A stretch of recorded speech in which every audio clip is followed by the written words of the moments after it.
Hi, and welcome to Raising Healthy and Natural Children in a Toxic World. I'm Dr. Jennifer Sims.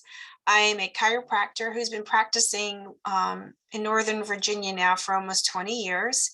And I appreciate you taking the time with me today to talk about some issues about raising our children in such a trying time. If you have any questions at the end of the presentation, I will have some ways to get in touch with me. And feel free to email me with any questions that you have or call the office, and we will be glad to kind of navigate where you need to go and see if we can help you in any way. Okay, let's get started. So if you don't know me already, I am a chiropractor, and I always like to tie in the relationship between the spine and your health. So just as a quick review, if you already know about this, or it may be a quick tutorial if you don't know about this. But your spine is made up of 24 movable vertebrae.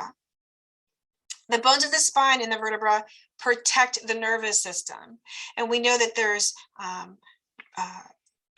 multiple nerves that control how the body functions and moves, right? So we have the circulatory system, the respiratory system, the digestive system, hormonal and immune system. So when we're talking about health, we can't not talk about the nervous system because that is the determining factor of how healthy our body stays. And we also know through chiropractic that working with the spine, you're having a direct input into the nervous system by feeding the nerve supply to the muscles and organs that come off the spinal cord. I love this chart. It's a great chart to just show all the relationships between the muscles and nerves and how they work together. And if you want more about this, I can certainly email you more detailed, easy to read chart. But this is just something to keep in mind when we're thinking about children and how they're growing and how important it is to also look at their spine health, not just their nutritional and emotional health. So when we're talking about health, we always talk about three different things that make up health, or the triad of health. Chemical would be all the things that we put into our body. That would be food, supplements, medications, anything like that. Emotional goes without saying, our stress levels, the relationships that we're in, the things that feed our emotional body. And then structural, like I just touched on about the spine, especially with children, they fall, they get hurt, they play sports, they jump on trampolines, all the things that they do. It is absolutely important to get those things evaluated at the time of injury instead of watchfully waiting, because 9 times out of 10, you could handle something very easily, very effectively if you don't wait too long to treat it. Obesity in children is becoming clearly an epidemic. We know that its affects about 14.4 million children and adolescents.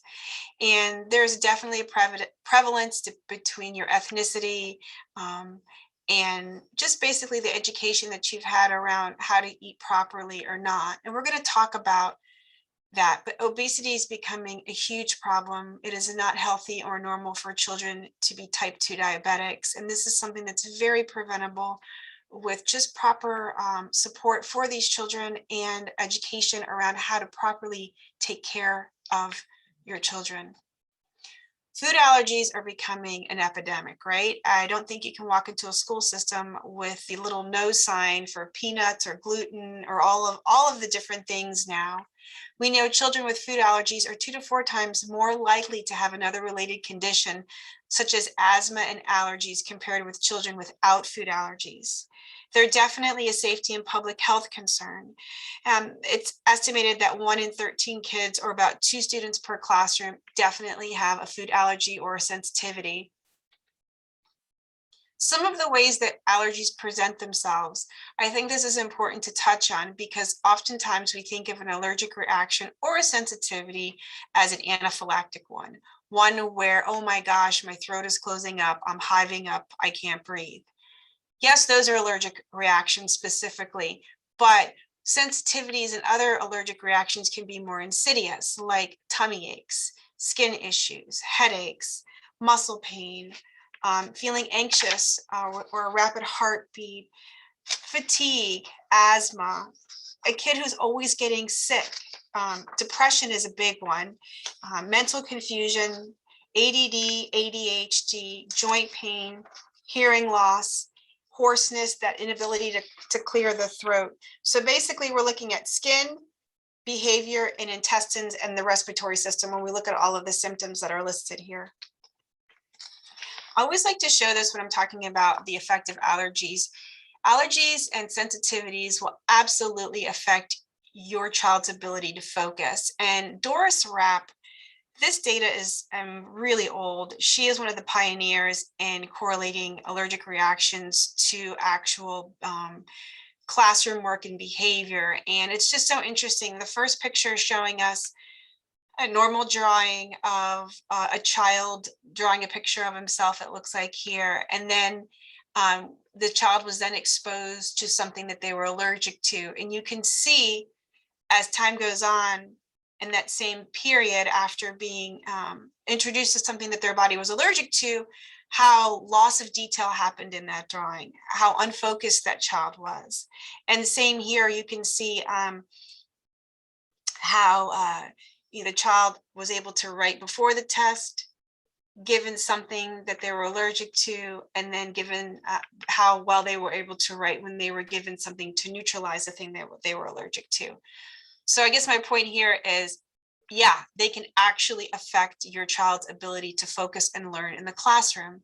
So instead of running to ADD medications and strict behavioral type of things, it is supremely important to see if your child has GI or allergy type of symptoms and address those first, because a lot of times these things will be handled and clear up effectively without the use of pharmaceuticals.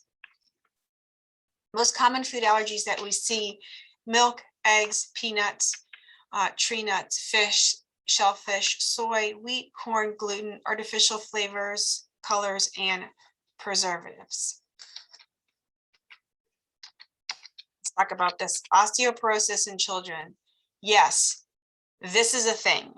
More common than people even know. A lot of it has to do with the fact that the American diet is so bad that children are consuming basically all acidic foods. No, they're not consuming high amounts of alkaline or healing foods. They're, basically eating a very, very acidic diet.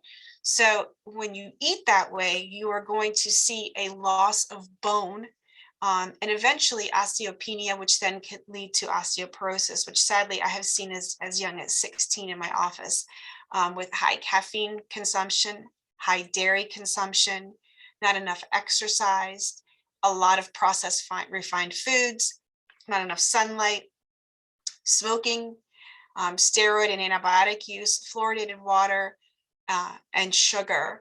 And, we can't, and all the caffeinated beverages and the sodas and sports drinks and all of those things are going to leach calcium and minerals out of the bones. And blood sugar imbalances. We know, I'm sure many of you parents have seen your child go from a sweet child to an evil child when sugar gets introduced into their little bodies. Some children have very violent reactions to sugar. And we know that sugar can affect major parts of the brain in adults and the pediatric brain, specifically the cerebrum, where thought, learning, social, and moral behavior happens. And then in the brainstem, that's the area that has to do with food, sex, aggression, and basic instincts. So I'm trying to impress upon you that food is really powerful when it comes to keeping our children healthy from all the perspectives, from an emotional perspective, as well as a focus perspective and a nutritional perspective. Let's talk about food. Babies and infants. By the way, I have a whole presentation on the care and feeding of your baby in different stages of their lives. So if you guys are interested in that, please message me and I will gladly do a webinar on some strategies around how to get that baby off to a great start. And yeah, like I said, if you're interested, just send me a message and I can put up a webinar about that. Breast milk is always the best choice of nutrition for babies. Babies should not be introduced to solids until 6 months. I'm going to say that again. Babies should not be introduced to solids until 6 months. Quite frankly, I don't care what your pediatrician says. Children should not be eating solid foods prior to that. And if you choose to introduce those things too early, 9 times out of 10, the child will end up with some type of food sensitivity or reaction or eczema. Babies do not have the enzymes before 6 months to start breaking down solids.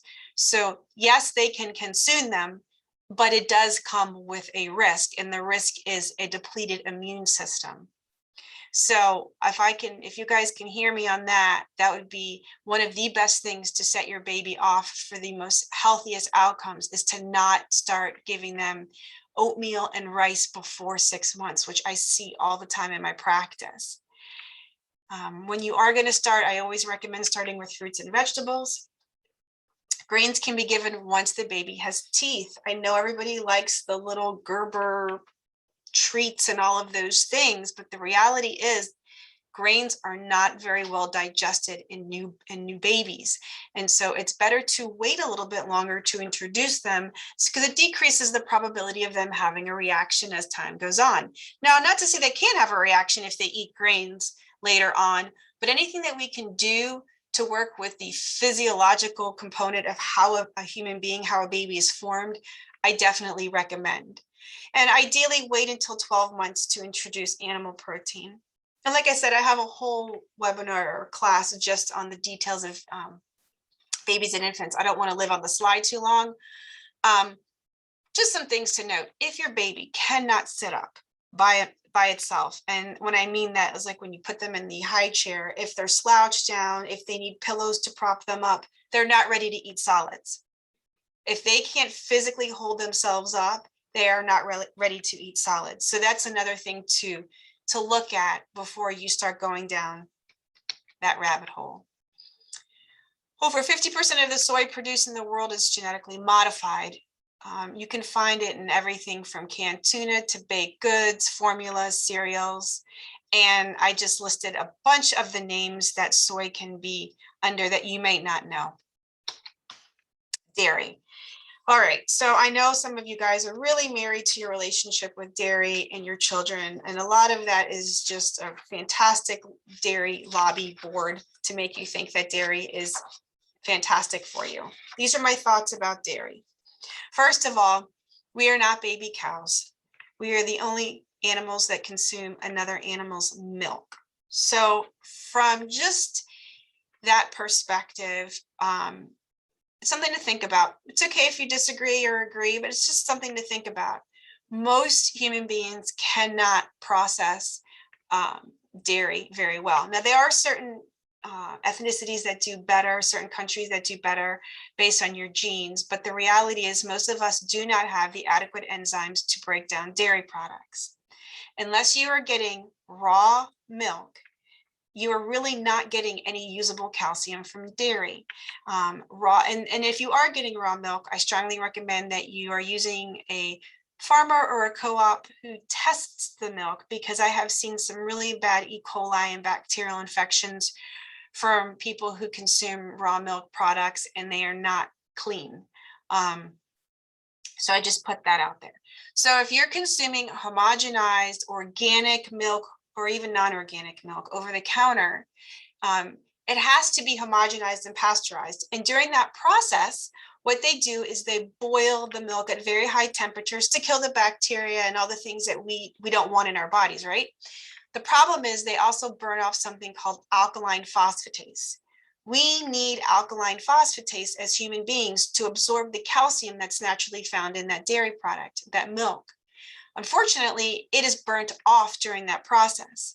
So when we consume homogenized, pasteurized dairy products, we are basically consuming a condiment. There's no nutritional value. So what happens is the body needs to try to pull the calcium out of that product, and it takes the alkaline phosphatase from your teeth and bones. So it actually, ironically, increases your risk for brittle bones. So if you love dairy products, my recommendation is to eat dairy as in condiment sized portions. Realize you are going to get more usable absorbable dairy from, calcium from non-dairy sources. And, even with the nut milks, the rice milks, the oat milks, the hemp milk, all of those are great substitutes for dairy products if you don't want to consume that, but they still need to be looked at as a condiment, not the best way to get minerals and nutrients. Those things are much better done with plants, vegetables, fruits, and animal proteins. This is not the best way to get those nutrients in a way that we as humans can absorb. Also, you want to always avoid dairy products tainted with RBGH, which is recombinant bovine growth hormone. It's a hormone used by dairy farmers to enhance or increase milk output. So it's something that you don't want that in your body. So if you're going to consume milk,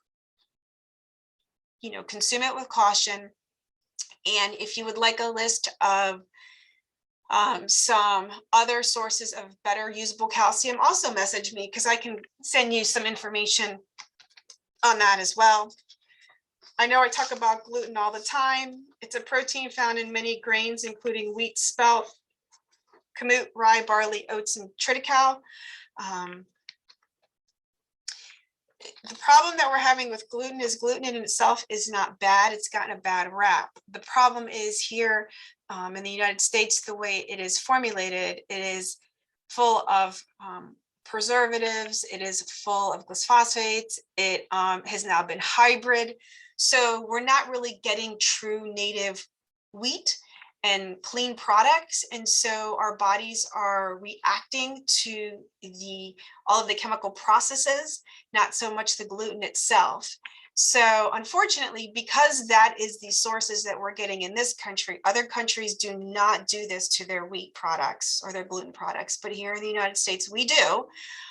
We are seeing a huge rise of people that are coming back allergic and sensitive to gluten.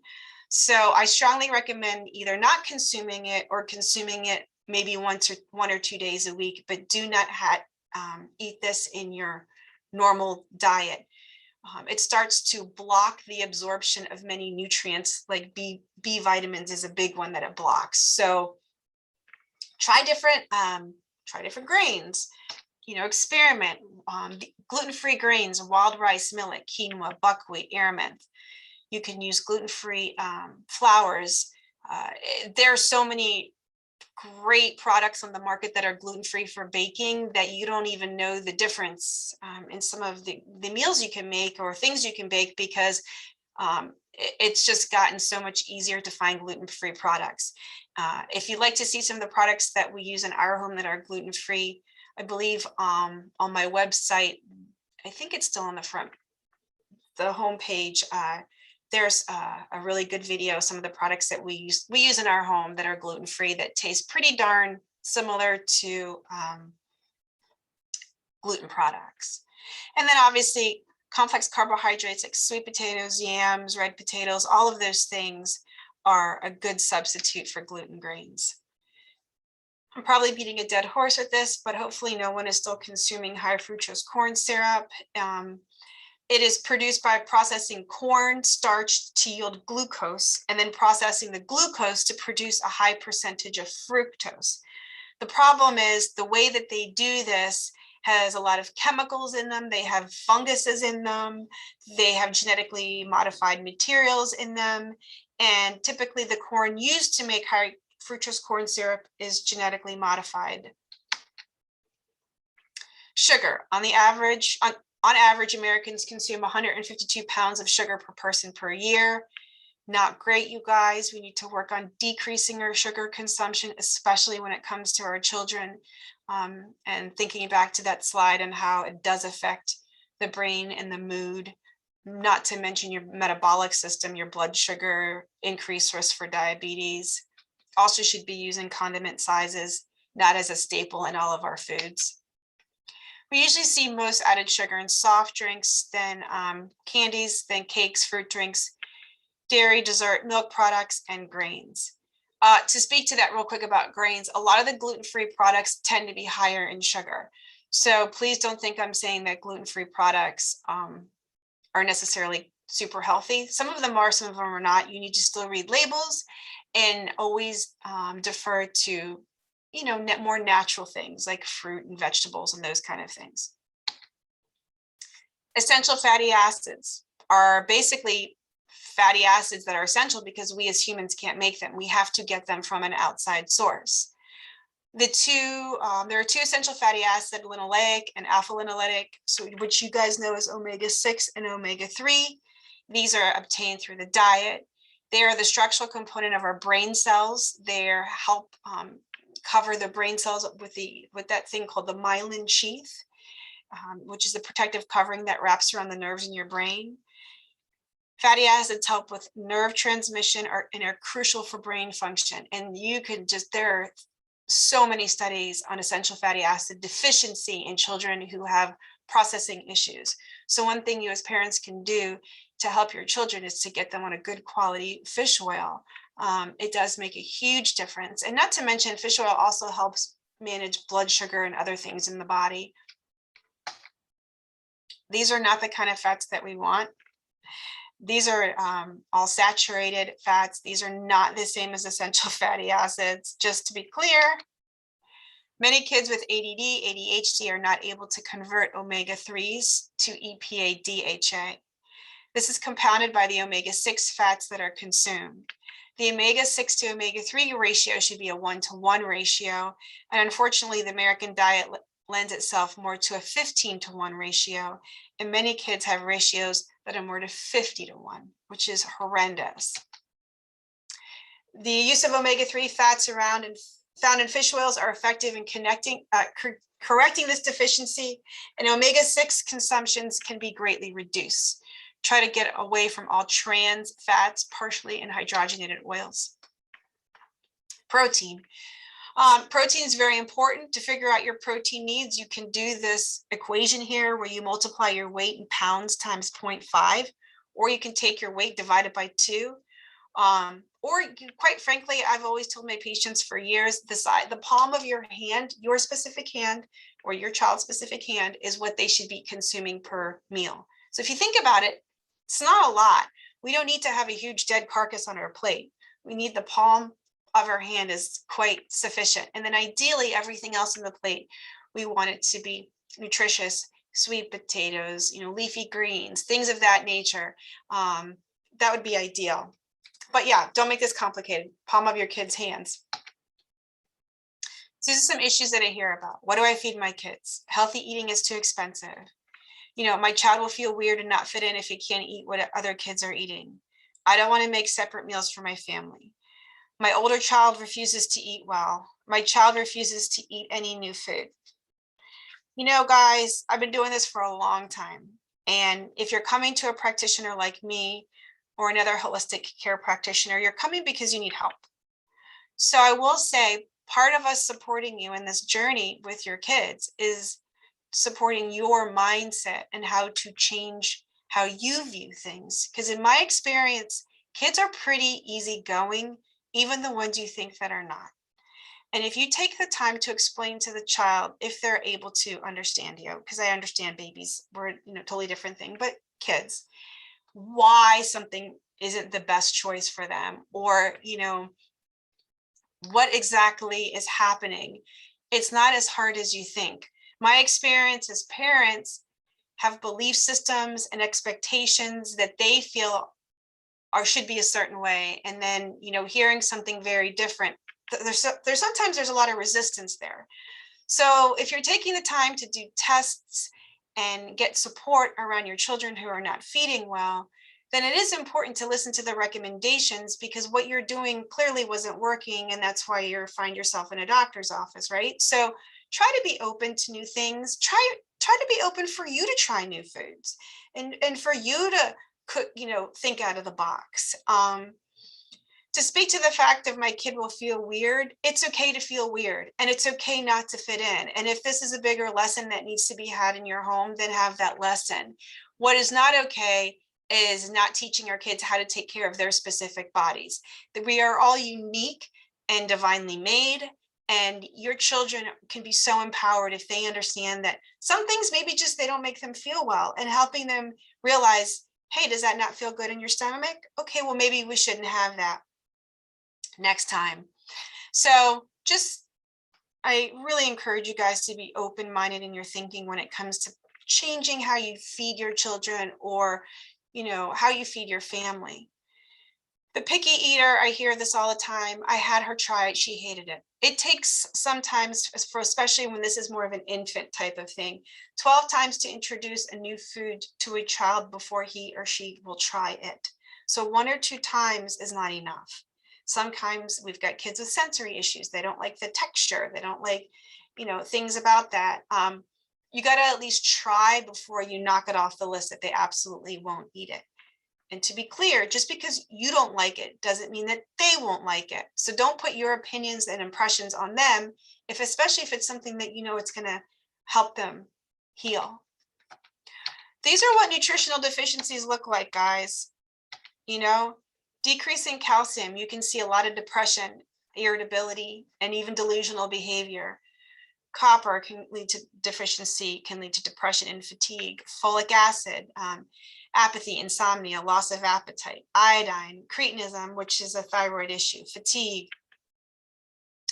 Iron, you can see confusion, depression, headaches, dizziness. Magnesium, hyperactivity, anxiety, restlessness. B5, insomnia, irritability. Potassium, nervousness, mental impairment, poor reflexes. Again, B12, depression and fatigue. Zinc, apathy, irritability, loss of appetite, memory impairment, paranoia. Niacin, emotional instability, memory impairment, muscle weakness. So look how powerful just a nutrient deficiency is, and how just giving that child what they need can change a lot of what seems to be an emotional disorder around. I mean, this may even be just getting on a good quality multivitamin for yourself or your child. Since we're back in school, which I know is a crazy time, and for all of us who have kids, I have two. Lunch boxes are important. How you pack them is important. I'm not going to get into diets and all that in this lecture, but in this webinar, but I will say, if you can pack your kids' lunch, it's always going to be better quality than what the schools can provide at this time.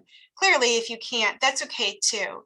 But, you know, think outside the box, try to find things that are nutrient dense, try to work with your child of supporting what they like, what they need, and also making it more nutrient dense than a Lunchables. Okay, we don't want to give them that kind of stuff. I don't know, let me step back for a second. When it comes to feeding kids too, and I may have this on another slide, I can't remember. You need to include them. Nobody likes things being done to them. I am one of those people. I don't want somebody telling me what to do. I don't take kindly to that, but I do like it when somebody explains to me why something would be a better choice or why this would be good for my body. If you sit down and explain to your children, hey, you know what, right now we need to stay away from milk or gluten, whatever, insert whatever it is, right? And you explain to them that it's the reason possibly why they have tummy aches, or they're constipated, or their skin is breaking out. And you really take the time to explain it to them, and then include them when you guys go grocery shopping or make the food list or figure out your lunches for the week. You have now empowered your child versus telling them, well, you just can't have that.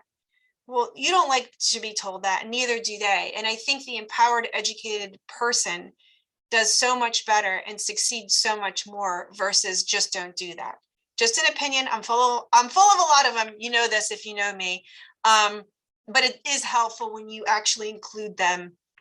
And I'm telling you, even as young as 2 and 3, kids can be included, obviously to different capacities, but don't not think about how you can approach them in a more positive, supportive, emotionally engaging way versus I told you to do this kind of way. Water, guys, it's not just for washing. Ideally, we as human beings should be drinking half of our body weight in water. So if you weigh 100 pounds, 50 ounces of water. If you are consuming caffeine, that depletes your water, so drink more water. Now for your kids, at least these younger generations are very into their water bottles. I love that. Growing up, I don't think I drank a glass of water. I think I lived on Country Time lemonade. So it's fantastic that we now have an education around water.